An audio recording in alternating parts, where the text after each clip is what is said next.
Okay, welcome back to the Cape Coral Waterfront podcast. Today in studio, I have a special guest, Blake Chapman from State Insurance USA. Yes, thanks so much. Glad to be here. Yeah, thanks Glad for to have a coming, Blake. conversation with you today. Yeah, and my wife and I have used you for real estate deals, and everybody that we send your way has one common thing to say, which is that they love what you do for them. Oh, that's awesome. That's what we love to hear, and thanks so much for the opportunities. So how long have you been in the insurance business? So been in the insurance business about 12 years. State Insurance USA is 7 years old. Okay, all right. So, and you're the owner of Correct. the company? Correct, yeah, the agency, independent insurance agency. Okay. Sure, yep. And we talked on the phone last week, and one of the common things that I always hear is, hey, I have an insurance guy up in New Jersey or Michigan or wherever. Why should I use a local guy? Yeah, that's, the number one thing is, why do you want to use somebody local? Because they kind of know what's happening in the local market. Florida's just different than anywhere else in the nation when it comes to property insurance, home insurance, and flood insurance, more specific. So we know the flood zones. We know, hey, which carriers are going to be competitive in some of the underwriting. So that's why the local, it can change even from zip code or even county or anything like that on who's going to be eligible. So that local presence really matters for sure. Right, and we also talked about the fact that you guys are, like, if you call your Allstate agent, they sell Allstate products. Correct. Whereas you guys are independent. Yeah, so we actually look at ourselves as like a marketplace for property and casualty insurance. So whether that's flood insurance or home insurance, and I'd say the other thing is, typically we've got a lot of repetition because we're writing a lot of flood insurance policies. And if you're dealing with somebody out of state, that might be one of the first, or they're only doing one or two a month. Whereas if you're dealing with an agency that, has been doing maybe 50 or 60 or something of that nature, they've probably seen what does it look like to grandfather an older home. So that's one of the other benefits as well, just the repetition of in the local market and knowing where to place risk. Right, and I've done deals where people use their finance guy from up north. Oh, and, yeah. And then it's the same kind of thing. Yeah. Where they're trying to figure out what's what. Yeah. And get acclimated to how this all works. Whereas if they use a local guy, they don't have to do that. Yeah, you actually hit it on the head for sure. I mean, the local market's definitely different. The risks are different, right? I mean, we're in a hurricane-prone state. You don't see that in probably 30, 35 of the other states in the nation. So, hurricane, flood insurance, those are the big topics definitely in Florida. And a lot of other agents don't know, in other states, wouldn't know how to specifically insure those risks sometimes. So, yeah. Right, yeah. So it's good to have a local guy handling your stuff for sure. And insurance is one of those things. I mean, there are some things in a real estate transaction that are optional. Yeah. And I have had people who pay cash and don't get insurance. Yeah. But, Oh, man. Yeah, absolutely. it can be risky. Definitely. Let's talk about the roof issue, because this just happened. We talked about this on the phone. Yeah. This just happened again yesterday. Yeah. I went and showed a home. It was in the yacht club. Yeah. It was, super old. Mm-hmm. And a lot of the waterfront properties, you're paying a lot of money for the dirt, and the house is like semi-free. Yeah.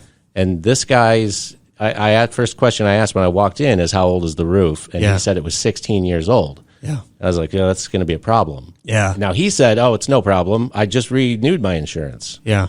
So what's the difference between if you have a house that has a really old roof, and is it easier to renew insurance? It is. So a lot of the eligibility for, just with the recent back-to-back hurricane seasons, underwriting is where they'll do the discovery on, hey, what can we do to prevent losses or at least mitigate losses? And one of the things is roofs have really, just the roof claims have dramatically increased over the last couple of years following a hurricane, which is kind of unprecedented. So usually, there's probably about within a year, but a lot of Hurricane Irma claims have gone on for 3 years.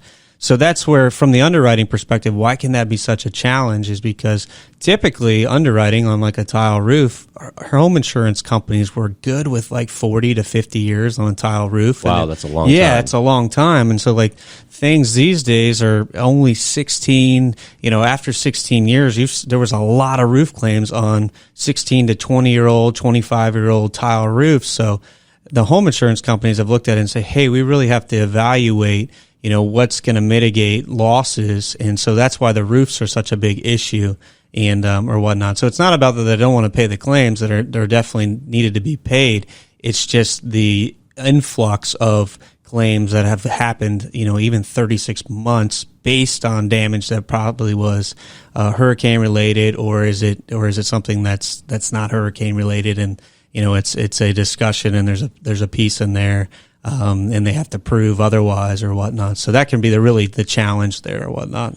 We had a company actually just come knock on our door. Yeah. Absolutely. And they're out in droves right now saying, hey, listen, I see some curling on your shingles. Yeah. We can just get the insurance company to buy you a new roof. Now, do you think that those types of practices where these companies are actually going out and I never would have thought of it. Right? Yeah. But when someone comes and says, hey, you could just get a new roof for $1,500. Yeah. Then you're like, okay. Yeah. I mean, it's unfortunate in a lot of circumstances. If you have legitimate damage from a wind loss or a hurricane loss, I do believe that, hey, the insurance carrier should step in and get that taken care of for you. But, my one thing is it always boils back down to right now is what other profession do you, if somebody comes and knocks on your door, if your doctor says, hey, I want to give you a health exam, are you going to listen to them right away? And so I think it's being approached of, hey, I can get you a free roof. And that's one of the largest expenses that anybody will ever have probably on a home, outside of the purchase date, or whatnot. So, I think that's where you is it somebody you trust? Is this a roofer that you trust? Is this a professional that you trust? So, I think it kind of boils back down to that. So, if they've got good advice to give you and things of that nature, but, I would say, show me the proof, not just, hey, we're going to assist you in filing a claim with your insurance company. Show me the proof where the damage is and those things. And what you'll find is most of them aren't really true professionals, and they're good at filing claims, and that's really it. They're not good roofers. So right. It's a sales company with a roofing division. You got it for sure. And I think you would find that in the marketplace if you pulled really good professionals in the roofing industry and said, hey, is this roof really a problem? And they would be like, no, 10 years ago, we would have just patched that, replaced that, or repaired that and moved on, or whatnot. But now there's this whole other legal arm and everything that's saying, hey, we can get you a free roof. And so that's the challenge that things are having right now. And how does that affect down the road? That's what I'm thinking. Yeah. Is like in the future, what is this going to do to the cost of insurance? Yeah. So I think you kind of got to go back a few years and go back about 10 years ago, and there was an influx of capital into the reinsurance market when there wasn't any hurricane storms and the economy was kind of at a downturn, right? In 2009, 2010, you had a lot of private equity, and this is the story, that was putting into the reinsurance as a great investment. They could make some, really good investments in the insurance industry as being the reinsurance market. And that's kind of gone away in the last 3 or 4 years. That's eroded. And part of the reason is because they estimated some of the losses, like from Irma. You have a specific carrier, let's say Carrier B, where they estimated losses to be like $200 million, and it's 600. So the reinsurance company is looking at it and say, hey, how did you estimate losses at 200,000 and now it's 600? Well, the reason is you've had roof claims and claims that have continued year after year from an event that happened 3 years ago. So that's really, and so you've got those forces that are now, you've got reinsurance companies, that were undercutting the market because there was a lot of capital in there, that are now raising rates. And so they've raised their rates from the reinsurance guys, where all the home insurance companies in Florida go buy their insurance to subrogate some, or not subrogate, but to collateralize some of their risk. And that's where, now those rates have gone up 35%, from the reinsurance side. So what's that going to happen to everybody's homeowners insurance? They're starting to see 15 to 20% changes. So anyways, there's a little bit of background on it, but that's really where it is impacting the market in a big way. And, and that's what we're kind of seeing. So it's unfortunate for sure. And we're just seeing the beginning of that. Correct. These people just knocked on our door like not long ago. Correct. And I think the other piece is, well, why is it affecting the day-to-day, like from the real estate transaction? Why is it affecting, it's a 16-year-old tile roof. What's the big deal, or whatnot? Well, the big deal is you've got, so where they buy reinsurance, the insurance companies and their underwriters are looking at those things. Their reinsurance companies are saying, hey, you can't take a chance on a 15-year-old tile roof anymore because the costs that we're going to have to, incur if there's a storm or there's a wind event is so high now. So that's how it's affecting everyday consumers, I would say, is that the underwriting has been so tightened up because the reinsurance kind of dictates what they can and cannot do. So, I mean, they have a big piece of it. And not everything, but that's probably the biggest thing for sure. Okay. So what are the actual numbers for shingle and tile roofs? Yeah, so that's a great question. So I would say for shingle roofs, if it's what's called a 3-tab roof, a 3-tab shingle roof, easy for you to say. Yeah, 3-tab shingle roof. That is about 15 years. So if it's within 15 years and it's in great shape, or in good shape, it doesn't have to be fantastic, right? It's going to get a little bit older as the years go on. But if it's in good shape, that's typically the underwriting guideline for about 80% of the market. And what's the definition of in good shape? I mean, will there have to be an inspection of some sort to determine that, or it's like 15 years old, doesn't leak, you can get insurance? Correct. Yeah. I mean, eligibility wise, if it's within 15 years, it's not a problem. If it's a little bit nicer shingle and architectural shingle, there's a number of carriers that will go another 5 years, so 20 years. On a shingle roof? On a shingle roof, for sure. Now, they don't want, if there's missing shingles and there's lifting and there's curling, I mean, if there's normal wear and tear for what a 15-year-old shingle or 18-year-old shingle would have, then typically that's not a problem at all, because those are typically meant to last in Florida another about 25 years roughly. So, you know, from the carrier perspective, they look at it from, hey, yeah, this has got a remaining useful life of 5 years. And, you know, when it gets a little bit closer to replacement, the insured's going to go ahead and replace their roof, you know, or whatnot. So that's kind of the background on that. Okay. And then for tile roofs, it's longer, obviously, tile and metal. Yeah, so for tile roofs, it's 25 with most carriers right now. Some are still at 40, so there is many that are at 40 as well, and some at 30. So here's the benefit of dealing with an independent. Correct, yeah. Because when they come there and there's this circumstance that could be, you know, like if we're just selling one product. Correct. You'd say, oh, we just don't do that. Yeah, I mean, that's the major benefit right there, David, for sure, is that independent agency, instead of if the carrier does say, hey, we're not going to insure you anymore because your tile roof's at 24 years old or 25 years old, we will have another option for you with another company that will do that. So, right. Yeah, absolutely. So that's a way that we can really serve the customer, or we'll have an option for you, right, where many will say no. Absolutely. Right. That's good to know. And that's, for a listing agent, it's good to have that information because you could sell that as value to to other agents that bring buyers. Because if another agent doesn't know that, and you run into it a lot where like some agents don't even know about this roof issue at all until the inspection, and then everybody's sitting there anticipating that this deal is done. The inspection happens, they find out the roof is 14 years old. Someone might have talked to their insurance carrier in New Jersey who said, 14 years, you can't do it. Now the deal falls apart because the buyer doesn't know that there's a secondary market for any of that, or other carriers who may potentially insure that property. Correct. And I think the other thing too is we got to change the narrative a little bit. And from some of these transactions where it's like, hey, it's a 16-year-old tile roof. Hey, there's one tile or a couple tiles, or there's a leak on the roof. Does that really warrant a replacement? And so, like, the climate in Florida right now is that if you've got any tile issue, with your tile roof, I probably need to replace the whole thing. And that's a lot of roofers have leaned to that too, because they've seen insurance companies be pretty, up there and actually paying out claims for it. So the narrative needs to change a little bit as well, is that, hey, not everything warrants a replacement, and maybe it might be a small repair, and work through that. The insurance carrier will usually a lot of times allow that as well. Say, hey, yeah, I can see that's just a small repair. Wow, they took care of it. That's fantastic. That's an insured that's being proactive to, mitigate any future losses possibly down the road. So I think that's important because the climate definitely is pushing to be like, if there's anything, right, just throw it away. Just throw it away. And absolutely. And yeah, I mean, and I think there's other areas that sometimes that comes into play, but most things can be repaired, updated. And that would have been, in the past, it would have been like, let me update that area. Or any of that, or whatnot. So, yeah, I would think we need to kind of lean a little bit back to that, because there might be, 95% of it that's not a problem and still has 25 years remaining useful life. Well, update the area that's of concern. Right. Yeah, and people, like I said, try to use that. Like the buyer, wants a new roof.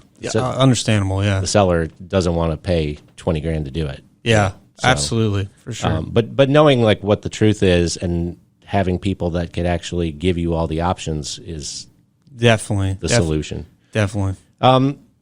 And let's talk about the 4-point inspection. Sure. What are the 4 points? So the 4 points are the roof, the electrical, plumbing, and AC systems.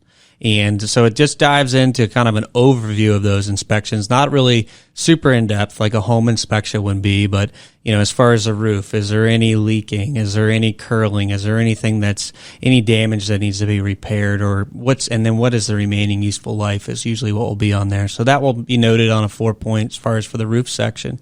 The AC is, hey, when was the AC last updated? Is there any issues with it? Is it a central AC system, or is it a window unit, or whatnot? The electrical is dealing with the panel. Is it a problematic panel, or when was it last updated? Does it have copper? Does it have aluminum wiring? And then the third is the plumbing. Does it have a problematic plumbing system like polybutylene, or is it have an older water heater? So it's trying to find those things, and so it's just trying to see as an overview inspection to see if those things are in a satisfactory condition. So it's not that they have to be brand new, right? And it's just that they need to be in a satisfactory condition or not a problematic issue that is known to cause insurance claims. And so when the inspection is done, home inspectors do the 4-point inspection. They can do it. I mean, as far as the way that I'm kind of I was told it's done is so you'll have the home inspection done and then they can add it on or do it as an addition or do it with it. So, yeah, I mean, it all depends on the home inspector. But, yeah, they are already doing all the points that they would need for a 4-point. So they just basically will fill out the additional form. And, there's some pictures that go along with it. So they can complete it at the same time. Absolutely. It's not additional. And let's talk about because you mentioned electrical panels. Correct. We spoke about this before. And this just happened to my wife had a listing, and they had a Challenger panel. Correct. And they found out that was like no bueno. Yeah, for the insurance. Absolutely. I mean, and there are 4 of them, you said, right? Correct. And what are those 4? The 4 that come up the most are Challenger, Zensko, Sylvania, and Federal Pacific are the ones that we see the most. So Challenger, Zensko, Sylvania, and Federal Pacific. FPE is what we call it. And sure. I'll put those. If you're watching this on YouTube, I'll have that all in the details below, and if you're listening to it on a podcast, I'll put it in the show notes so that you have those. So if you go out in your garage and you see that you have one of those 4 panels, correct, it might be an issue when you go to list your home. Yeah, absolutely. And so it's twofold. Yeah, I mean, definitely, that will be out of the gate. You'll have several that will see that on a 4-point and be from an insurance agent perspective and say, we can't insure you. Now, there is still a few carriers that will still accept some of those panels. Some people see that, wow, I didn't realize that was an issue, and they want to be proactive and just update that anyways. Because, hey, that's where your main electrical system and could be a fire hazard. But I would say if you've got a home that's 2000 and newer or late 90s and newer, it's not going to be a problem panel-wise typically. So, yeah. And even it didn't cost that much to replace the panel. But the thing is when you go through a home inspection, like, people, when they go out shopping for a home, they're in the excitement phase. Yeah. And then as soon as you sign the contract, then you're always second-guess yourself and say, oh, my God, did I do the right thing? And then when you go through a home inspection and they say, oh, this has a panel in it that's like, a disaster. Yeah. Even though it's $1,500. Oh, yeah. No, absolutely. Like, you don't want to have to go through that during the home inspection process. You want to know about these things ahead of time. Oh, yeah, absolutely. So that you can mitigate them beforehand. Definitely. So, because now instead of in the middle of a home inspection period, it's like we have a panel here that's a fire hazard. Yeah. Instead of that, you're on the listing, you're saying brand new electrical panel, which is like, amazing. Yeah, absolutely. Right. So it's it could either be a huge benefit or a big problem, but that's why you got to know about it ahead of time. Oh yeah, no, absolutely. That's what I would advise too. If you can be proactive on it and find out about it in advance, that's really helpful. I mean, and typically the carriers that are going to be more competitive are definitely going to, not allow those things. So yeah, absolutely. So you want to get the most competitive rate, then you definitely want to make sure those 4 points are in good order. And another thing that a lot of people may not know is that the insurance company will actually come out to do an inspection after you buy the property. Correct. I would say it's probably 80% of the time now. So those are done. A 4-point and a wind mitigation or whatnot are done, or a home inspection are usually done prior to a home insurance policy being written. Well, now those are pre-bind is what we would call them in our world. So pre-binding of the insurance.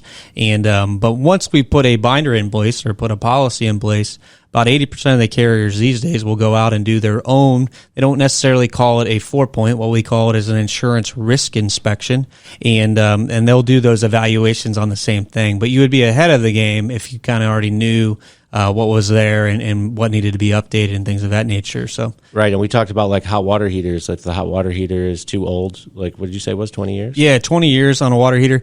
Typically, it's 15 as well. So some will go to 20, but most is 15, believe it or not. So yeah, right. So that could be something where because like inspection items are usually have to do with some sort of deficiency, like if the hot water heater is leaking. Yeah. Or it's inoperative, or there's some obvious signs of corrosion or something, then it could fail the home inspection. Correct. But if there's nothing wrong with it physically or visually, then it could pass the home inspection, but you could find out after the fact when the insurance inspector comes out that you need to replace it. Correct. So these are just things mentally to keep note of as a buyer, so that you would know that this is potentially going to happen. Someone's going to come out and inspect the home. Yeah. And this could be an issue.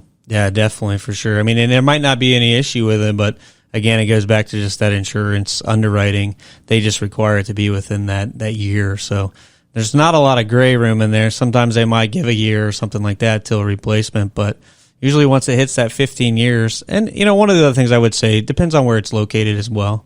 So if it's located outside in a garage or whatnot, you might be able to get a little bit more time on that with an insurance company.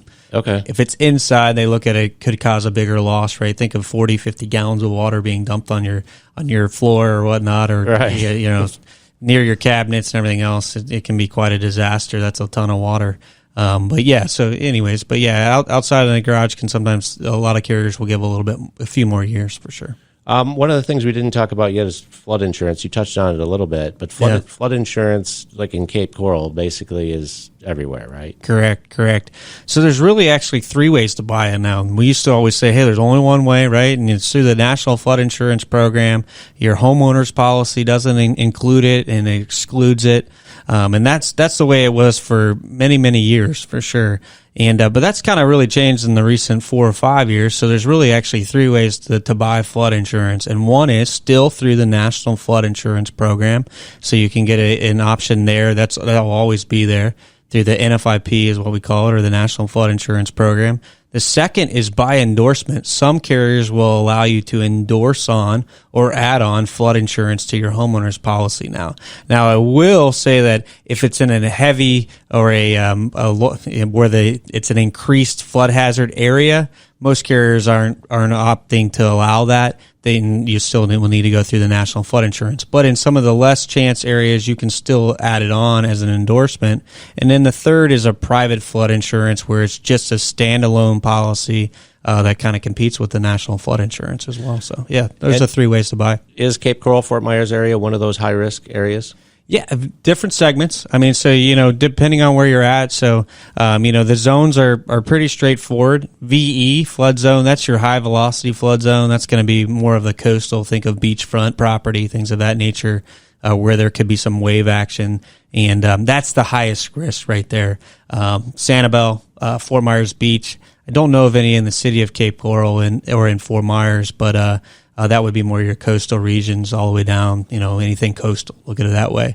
AE is the next step below, still in a special flood hazard area. Probability of chance is still very high, and or whatnot. And so they're a little bit less severe as a VE flood zone. Yes, Cape Coral, a lot of the older areas in Cape Coral are definitely an AE flood zone, and most of anything that's in a special flood hazard area in Lee County would fall into that AE flood zone for sure. And then there's 2 others. There's an AH flood zone, which is a little bit less than an AE flood zone. And the cost goes down as you drop into the more of like a moderate flood zone as well. So typically like an AE is going to be a little bit higher. But anyways, jump back. AH is, Collier County has a good amount out in Golden Gate Estates, and then there is some in Lee County as well. And then the X zone, which is not that you're not in a flood zone, you're just in a preferred flood zone. So it's kind of a little bit deceiving as we say, hey, it's an X zone. That means that the probability of chance is extremely low, but it still could happen. And I would say from the data that the National Flood Insurance Program has, there's 25% of flood claims actually happen in a preferred risk or an X zone. So I would say that's one of the things that we see and we have to kind of debunk the most is that just because you're in an X zone, doesn't mean that you're not in a flood zone. You're not in a lender required where the governments require that if there's a mortgage on the property, that you don't have to have flood insurance in an X zone. So that's really what that is. But X is just what they've labeled it.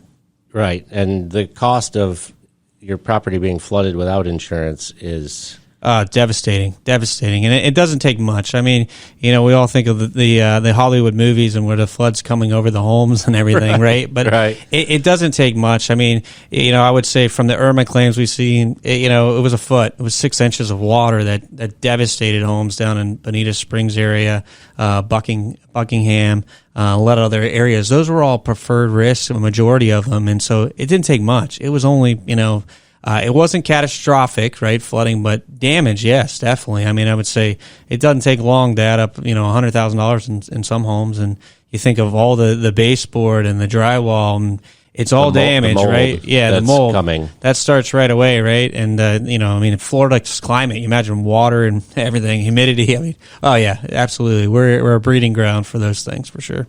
And what are some ways that people can get like additional discounts? Sure. Additional discounts on flood insurance specifically, or on homeowners insurance? On just homeowners insurance. Yeah, absolutely. So, dealing with, we'll jump to the home insurance. So home insurance discounts, the best way to be able to get discounts there. So if you have a home that's 2001 and older, a wind mitigation inspection is very, very helpful for that. Okay. And that kind of lists, does the home have hurricane protection as far as shutters or impact glass, anything of that nature, along with has the roof been updated? Has some of the strapping that holds the roof system on been updated? And so on older homes, that can be very beneficial. So that wind mitigation inspection could be very beneficial. I mean, other discounts that can be applied, gated community, burglar, fire alarm. Oh, right. Okay. Yeah, so those are discounts as well that can help out on a homeowner's insurance policy for sure, definitely. And when it comes to flood insurance, elevation certificates can be very helpful. One of the other best ways to get a discount is to multi-line the policies with the same carrier. So that might be via flood insurance, being with the home company, or your auto insurance being with the home company. So there's a lot of discounts that can be given for doing that as well, or your boat, placing that with the same company. Bundling can be helpful as well. But again, it's not always helpful depending on where the home's located and the risk as well, for sure. Now, can you guys help people with that? Yeah, absolutely, for sure.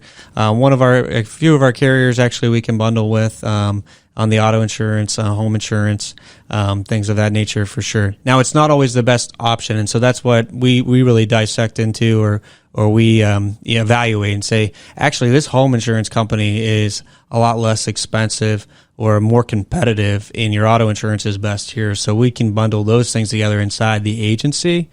So that's really what we do. We do that evaluation, and if it's best all with one company, and there's some benefits in that, we'll do that. If it's best with having it segmented and bundled inside the agency, we'll do that as well. So it's all about what's best for the customer for sure. Yeah, and that's one of the things that my wife and I really liked about working with you guys is that you're not just trying to sell stuff.